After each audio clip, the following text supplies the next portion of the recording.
Plaza Podcast.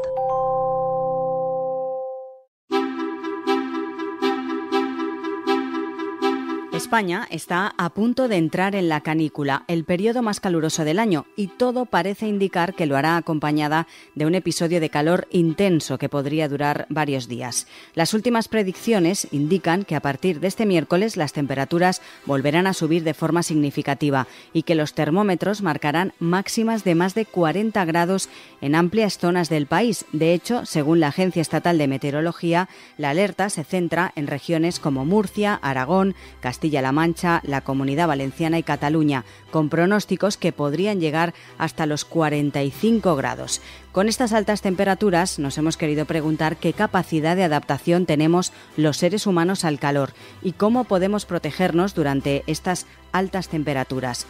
Hoy, en Plaza al Día, calor extremo, un peligro para nuestra salud. Un estudio reciente de Nielsen estima que el 53% de los oyentes que escuchan el anuncio de un producto en un podcast buscan más información de ese producto o servicio. Si necesitas que encuentren tu empresa, escríbenos a publicidad@plazapodcast.es. Plaza Podcast.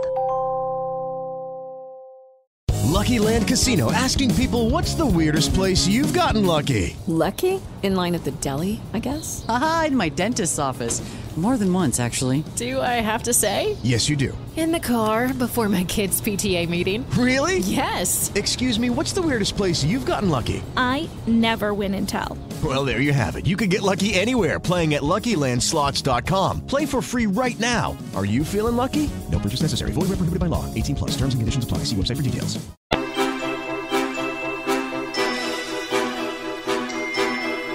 Para hablar de esta cuestión, saludamos al profesor de investigación del Instituto de Salud Carlos III, Julio Díaz. Señor Díaz, muy buenas. Hola, ¿qué tal? Vamos a hablar del calor, de cómo afecta, o si afecta o no, de qué manera a nuestro cuerpo. ¿Cuál sería, señor Díaz, el principal desafío que presenta el ritmo del aumento de temperaturas, que lógicamente poco a poco van subiendo más, debido al cambio climático? Bueno, pues el principal problema que representa es ese, es el ritmo. Es decir, nosotros como especie humana nos podemos aclimatar, que es el término que se utiliza, a un ritmo de 0,1, 0,2 grados por década. Eso cualquier especie biológica es más o menos su ritmo. El problema del cambio climático no es que suba la temperatura, es la velocidad a la que está subiendo esa temperatura. ¿Por qué digo esto? Porque la temperatura máxima de los meses de verano está subiendo en España en el periodo 1983-2018 a un ritmo de 0,41 grados por década. Por lo tanto, si nosotros nos podemos aclimatar a 0,1 y la temperatura está subiendo a 0,4, tenemos un problema. ¿Cómo resolvemos ese problema? Pues con la inteligencia y articulando medidas que complementen esa aclimatación. Y eso es lo que se llama adaptación. Es decir, utilizando planes de prevención, utilizando aire acondicionado, utilizando un buen acondicionamiento de las ciudades. Todo eso es lo que constituye la adaptación. Y su objetivo es que, digamos, que poder soportar ese ritmo de 0,4 grados por década y que va a seguir subiendo. Sí, por desgracia sí, ya nos lo dijeron ayer nuestros amigos de AEMET. Y, señor Díaz, ¿cómo afecta este ritmo acelerado a la capacidad del cuerpo humano para precisamente, como dice usted, aclimatarse? Bueno, normalmente las personas piensan, cuando hablamos de olas de calor, que la mortalidad se produce por golpe de calor. Es decir, una persona que está sana y que en un momento determinado se expone a altas temperaturas y esa persona pues tiene un síncope o incluso puede llegar a fallecer. Eso solamente supone un 2% de la mortalidad atribuible a olas de calor. En general, lo que hace el calor es agravar otras patologías. Es decir, el calor lo que hace es que una persona que tenga una enfermedad respiratoria, una enfermedad cardiovascular, una enfermedad renal, una enfermedad neurológica, lo que hace el calor es agrava esa patología y esa persona puede ingresar en un hospital y en los casos extremos fallecer. Un dato concreto en España en el año 2003, que es cuando, digamos, empieza a tomarse en serio esto del calor, en 15 días de agosto hay un exceso de muertes de 6.600 personas. Solo 140 fallecieron por golpe de calor.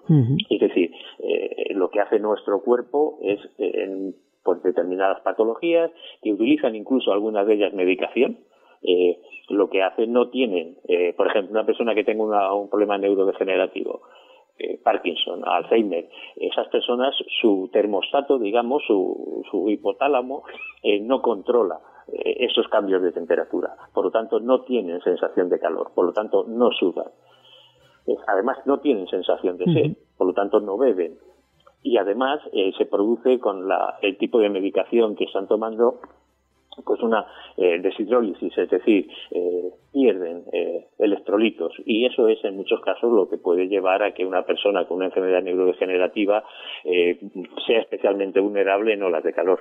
Es decir, que esas personas que por desgracia fallecen, cuando también nosotros, los propios periodistas, damos las noticias de que X personas han fallecido por olas de calor, sobre todo en el mes de agosto, julio, en la época de verano, hay que ver también esa otra parte, es decir, esas personas quizás seguramente tengan otras patologías, como usted dice, y se ven afectados o se ven agravados por esas patologías, no solo por el aumento de las temperaturas o por esa ola de calor, ¿no? Sí, bueno, lo que ocurre es que son ese aumento de la temperatura lo que produce esa descompensación en esas personas. Es decir, digamos que el principal factor precipitante de ese empeoramiento de las enfermedades de base, pues sí puede ser la alta temperatura. Pero claro, normalmente por eso el grupo diana especialmente vulnerable son las personas mayores de 65 años, porque son aquellas en las que ya concurren estas patologías y esta medicación que están tomando. ¿Y quiénes, señor Díaz, son más vulnerables al calor, las mujeres o los hombres? Son más vulnerables al calor las mujeres. Tenemos hecho un estudio reciente en el que se ve que la vulnerabilidad de las mujeres es superior a la de los hombres. Sin embargo, se adaptan mejor al calor que los hombres. Me refiero a datos de los últimos 30 años que estamos analizando. ¿Influye de alguna manera, en este caso, por ejemplo, factores como la menopausia o la menor sudoración en esa vulnerabilidad al calor? Sí, esos son los mecanismos, no en concreto la menopausia, sino la capacidad, la distribución de la grasa corporal, por un lado, la capacidad de sudoración, que es menor en las mujeres, por otro lado, problemas a nivel hormonal, que ahí estaría lo que me comenta de la menopausia. Pero en general eso es un problema que está, médicamente está perfectamente analizado. Y, sin embargo, la esperanza de vida de las mujeres es superior a la de los hombres. Sí. Me ha llamado la atención cuando ha dicho que desde el año 2003 pues se ha hecho o se está haciendo un poco más de caso a ese término de olas de calor. ¿Por qué en 2003, a partir de ese año? Sí, que en el 2003 hay una ola de calor en toda Europa que deja un exceso de muertes en apenas 15 días, los primeros 15 días de agosto, de 70.000 personas. Esas 70.000 personas en Francia fueron unas 14.000, y eso produjo en Francia la dimisión del primer ministro francés de salud, porque fallecieron 14.000 personas, y de muchas de ellas en París. Entonces eso llevó a España, que en este momento estaba Ana Pastor, de ministra de Sanidad, a las personas que trabajábamos en olas de calor, que éramos dos personas, dos grupos de investigación, nos llamó en agosto del 2003 y nos dijo que teníamos que empezar a preparar un plan de prevención para el año 2004. Por lo tanto, el pistoletazo se da precisamente ese año 2003, y con la implementación del primer plan de prevención ante altas temperaturas por parte del Ministerio de Sanidad en el año 2004, es decir, hace 20 años. Y eso ha tenido una importancia capital, porque ha generado lo que llaman los americanos la cultura del calor. Es decir, ha trascendido a la sociedad que el calor puede matar. Yo creo que algunas personas recordarán imágenes de lugares como Barcelona muy parecidos a los que hemos visto después en la COVID, es decir, no cabían los muertos en los mortuorios, sino que se tuvieron que habilitar salas especiales, carpas especiales, porque era imposible. Entonces, eso marcó, ya le digo, un antes y un después. Y se ha visto que eso está teniendo no solamente los planes de prevención, sino las mejoras que se han producido desde entonces, sanitarias, urbanísticas, económicas, todo eso ha hecho que si antes por cada grado en el que subía la temperatura por encima de la definición de ola de calor, de media en España, por grado aumentaba la mortalidad un 14%, ahora estamos en torno a un 3%. Es decir, se ha visto que hay un punto de inflexión claro en ese año 2003, bueno, en este caso 2004, que es cuando empezamos a analizar el impacto de los planes de prevención. Decíamos antes que recientemente AEMET ha dicho y han manifestado que este verano será bastante cálido, tendremos mucho calor. El verano pasado ya fue bastante cálido y con temperaturas muy altas, bastante sofocante. También han anunciado que poco a poco los veranos pues van a ir siendo más cálidos progresivamente. Esos planes de prevención también cada año se adelantan más. Bueno, los planes de prevención este año, por ejemplo, en concreto ha empezado el 15 de mayo. O sea, la idea que hay en el Ministerio de Sanidad es que los planes de prevención no los active el calendario, sino que los active las temperaturas. Lógico. Es decir, que estén siempre latentes. Y si hay una temperatura en abril por encima de lo que podría ser una ola de calor, que ese plan de prevención automáticamente se ponga a funcionar. Lo que sí está ocurriendo es que, pues como comentábamos antes, las altas temperaturas ya no llegan a partir del 1 de junio, sino que este año y el año pasado, en abril, hubo temperaturas muy por encima de lo normal, y en mayo.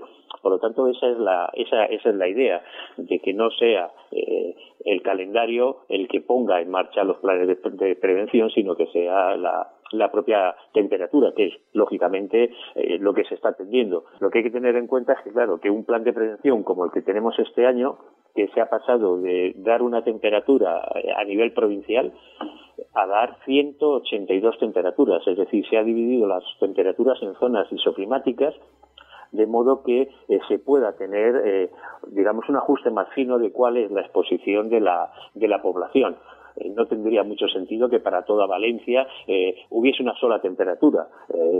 Lo que se ha hecho es definir pues 3, 4 por regiones del mismo comportamiento, no solo de temperatura, sino de humedad, para que esa, digamos, exposición esté bastante más, digamos, monitorizada. Esto sirve también para que se pueda dar la alerta en una región y no en toda la provincia.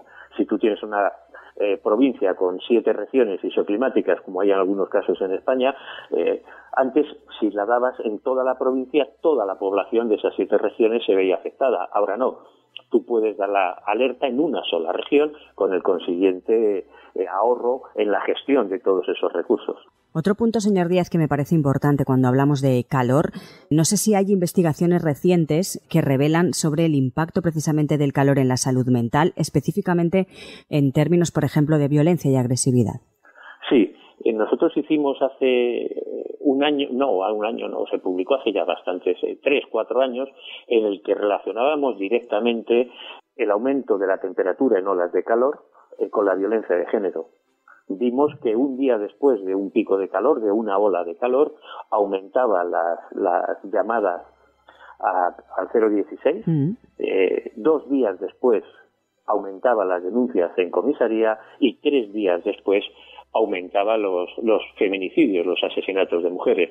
Evidentemente, el calor no puede justificar el comportamiento para asesinar a nadie, ¿no? Por supuesto. Pero sí se ve que hay una relación entre el aumento de la temperatura y la agresividad. Pero no solamente, ya le digo, ese caso concreto que hemos analizado aquí en España, sino hay estudios realizados en Brasil, en México, en Estados Unidos, en los que se ve que efectivamente aumentan los robos con violencia, aumentan los homicidios, o sea que está claro, está incluso estudiado. en animales hay estudios que se ve que aumenta la agresividad en perros. Pues después de la previsión de AEMET hay que preocuparse o no, pero hay que tenerlo en cuenta, lógicamente, porque sí que, como dice, tiene una relación. Sí, la idea, cuando hicimos ese estudio, fue por encargo del Ministerio del Interior para intentar, a través del programa Biogen de protección a las mujeres que tienen un problema de violencia de género, precisamente que estar especialmente alerta en días después de ola de calor, porque aumenta el riesgo de que se produzca este tipo de actuaciones. Sin duda, como usted nos dice, ese impacto del calor en la salud mental es así lo reflejan esos estudios, pero ¿de qué otra manera afecta el calor a nuestro cuerpo? Bueno, hay, además de las enfermedades que hemos dicho antes, sí, las respiratorias, cardiovasculares, todas estas, por ejemplo, tenemos estudios en los que se ve que existe una relación entre el aumento de la temperatura y el aumento de los partos prematuros, por ejemplo. Partos prematuros, bajo peso al nacer, se ve que un día después de un pico de calor, estos partos prematuros aumentan. ¿Por qué? Pues porque lo que hace el calor, entre otras cosas, aumenta para ese mecanismo de sudoración, hace que aumente nuestro ritmo cardíaco, hace que aumente nuestra tensión arterial, y el aumento de la tensión arterial es una de las principales causas de un parto prematuro en mujeres embarazadas. Tenemos hechos estudios en los que se relaciona también con enfermedades renales, también con enfermedades metabólicas, endocrinas, es decir, todo lo que produce el calor, que en el fondo es una descompensación de electrolitos, digamos que sería, y un aumento del ritmo cardíaco para aumentar esa sudoración, todo eso se repercute en el organismo. Algo bueno tiene el calor en nuestro cuerpo, porque después de escucharle la verdad es que no podemos ser muy optimistas, pero no sé si hay una parte positiva, una parte beneficiosa para nuestro cuerpo o no. Hombre, por dar un tinte positivo, lo que se está viendo es que, por ejemplo, en España sí hay una adaptación al calor. Es decir, la temperatura, como decíamos antes, está aumentando a un ritmo de 0,4 grados por década. Pero, sin embargo, esa temperatura a partir de la cual empieza a fallecer la gente por calor, esa temperatura de ola de calor, no es constante, también está aumentando. Y está aumentando en España de media a un ritmo de 0,6 grados por década. Es decir, es como si el 0,4 fuese la velocidad al que va un galgo, y el 0,6 es la velocidad a la que se mueve la liebre. Nosotros seríamos la liebre, nos estamos adaptando a ese 0,6. ¿Dónde está el problema? El problema está que el galgo empieza a correr cada vez más, que sería el cambio climático, o sea que en vez de a 0,4 aumente su velocidad a 0,7, 0,8. ¿Y cuál es la otra opción? La otra posibilidad es que la liebre, que ahora va a 0,6, se empiece a cansar. Y nuestra adaptación, que ahora ya le digo que es positiva, pues ya deje de ser ese ritmo de 0,6 y nos coja el galgo. Entonces ahí está el problema. Vamos mal. Ahí está el problema. Tenemos que seguir con esa adaptación y conseguir que esas temperaturas, a partir de la cual la gente fallece, sean cada vez más altas. ¿Cómo lo conseguimos? Planes de prevención cada vez más específicos, que es lo que se está haciendo. No solamente planes de prevención, sino mejoras de infraestructuras urbanas, mejoras de la edificación, aumento en un mejor acondicionamiento de los edificios. Todas esas cosas están incidiendo en esa mayor adaptación. Sabemos, por ejemplo, que una de las cosas clave que funciona en la adaptación es la rehabilitación de las viviendas. Por lo tanto, digamos que lo que se está ahora mismo analizando es qué factores influyen en esa adaptación, qué hace que ciudades o provincias, mejor dicho, como Cádiz o como Girona tengan una muy buena adaptación, y otras ciudades como Ciudad Real o Valladolid, su adaptación esté muy por debajo de la media. Y eso es lo que se está analizando. Pues Julio Díaz, profesor de investigación del Instituto de Salud Carlos III, muy amable como siempre por atendernos. Muchas gracias. Muchas gracias. Olvida lo que creías saber sobre ópera y música clásica. Deja tus nociones preconcebidas en la puerta. Ni rancio, ni soporífero, ni elitista. Este es un viaje sorprendentemente sexy, incluso salvaje, al siempre apasionante mundo de la ópera.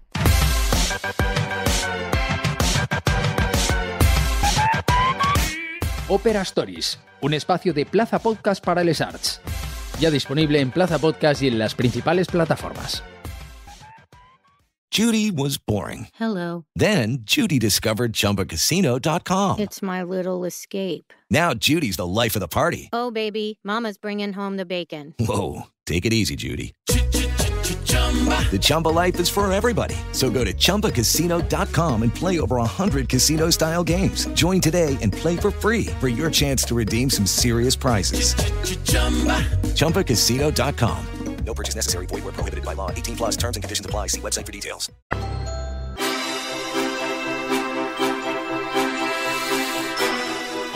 Nos lo decía Julio Díaz. Él subraya que el principal desafío radica en la velocidad con la que aumentan las temperaturas, superando la capacidad de adaptación natural que tenemos los seres humanos. El cambio climático y sus efectos en la salud pública requieren una respuesta, dice, integral y que combine la investigación científica con políticas públicas efectivas y una concienciación social continua. Recuerden que tienen disponibles todos los episodios de Plaza al Día, así como el resto de contenidos de Plaza Podcast en nuestra web plazapodcast.es. También lo pueden escuchar a través de todas las cabeceras del Grupo Plaza y, por supuesto, en las diferentes plataformas de podcast. Además, les animamos a seguir a Plaza Podcast en las principales redes sociales.